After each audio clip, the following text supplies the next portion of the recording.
दामोदर घाटी निगम। जी हां, एक ऐसा निगम जिसने दामोदर, जिसे एक समय में इस क्षेत्र का शोक कहा जाता था, को संयमित कर ऊर्जा उत्पादन द्वारा आज समस्त समाज और देश को विकास के पथ पर अग्रसर करने में आपके साथ सहभागी की भूमिका निभा रहा है। झारखंड प्रांत के बोकारो जिला अंतर्गत चंद्रपुरा ताप विद्युत केंद्र कोयले में सन्निहित ऊर्जा को विद्युत में रूपांतरित करने में अहर्निश सेवा में तत्पर है। या देवी सर्वभूतेषु शक्ति रूपेण संस्थिता, नमस्तस्यै नमस्तस्यै नमस्तस्यै नमो नमः। ये कहानी है कोयला, पानी और हवा के दोस्ती की। तीनों मिलकर आज की एक आवश्यकता बिजली बनाने की तैयारी में है। इस यात्रा में हम कोयले के साथ शुरुआत करते हैं। खानों से निकलकर कोयला, जो अपने आप में असीम उष्मीय ऊर्जा समेटे हुए है, रेल द्वारा पावर हाउस में पहुंच रहा है। अब वैगन टिपलर द्वारा रैक को खाली किया जा रहा है।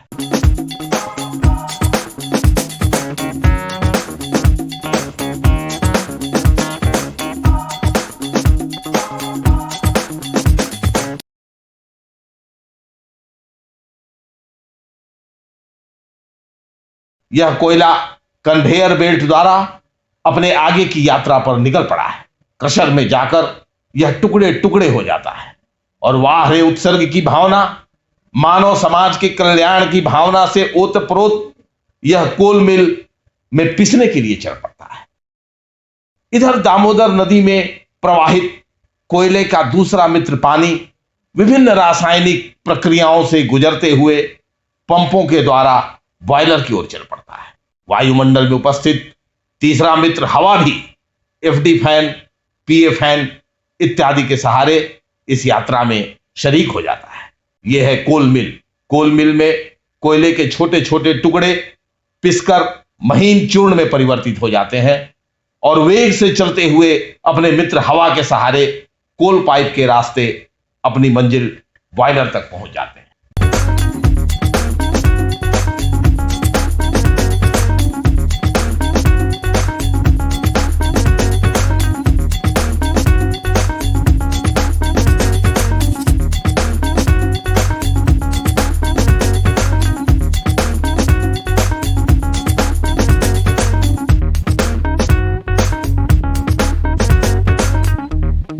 यह है बॉयलर के अंदर का दृश्य। बॉयलर में तीनों मित्र पहली बार एक साथ मिलते हैं। धधकती ज्वालाओं में कोयले और हवा का मिश्रण उष्मीय ऊर्जा में परिवर्तित होता है, जो बॉयलर में आए हुए पानी को वाष्प शक्ति में परिवर्तित कर देता है।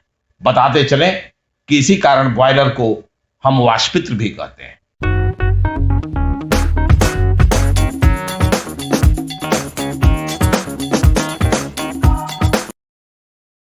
असीम ऊर्जा से भरा हुआ यह वाष्प टरबाइन में जाता है और काइनेटिक एनर्जी में बदल जाता है। इसके फलस्वरूप टरबाइन 3000 चक्र प्रति मिनट की गति से घूमने लगता है। यह है टरबाइन के अंदर का दृश्य और यह है वाष्प की मदद से घूमते हुए इसके पंखे। टरबाइन से जुड़ा जनरेटर भी इसी गति से घूमता हुआ साधारण डायनेमो के सिद्धांत का अनुसरण करता विद्युत बिजली यानी इलेक्ट्रिसिटी में बदल जाता है।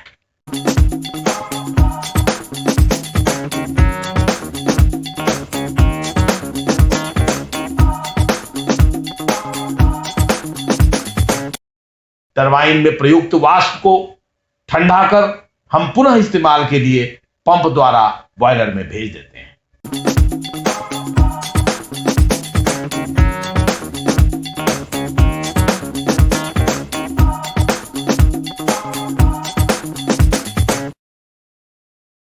यह है इस भाप को ठंडा करने हेतु बड़े बड़े कूलिंग टावर्स।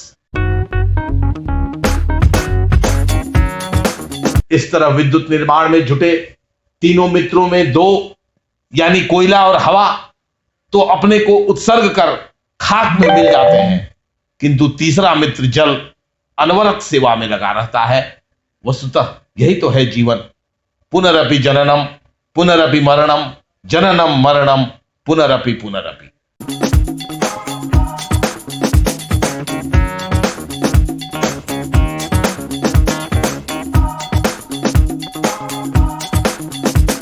कोयले के जलने से उत्पन्न राख वातावरण को प्रदूषित न करे, इस हेतु तत्पर है यह ईएसपी।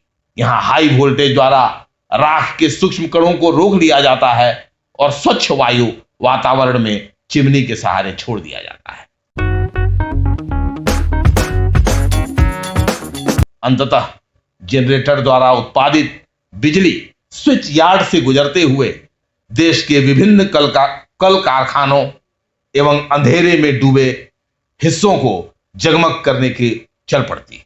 तमसो मा ज्योतिर्गमय। जय हिंद।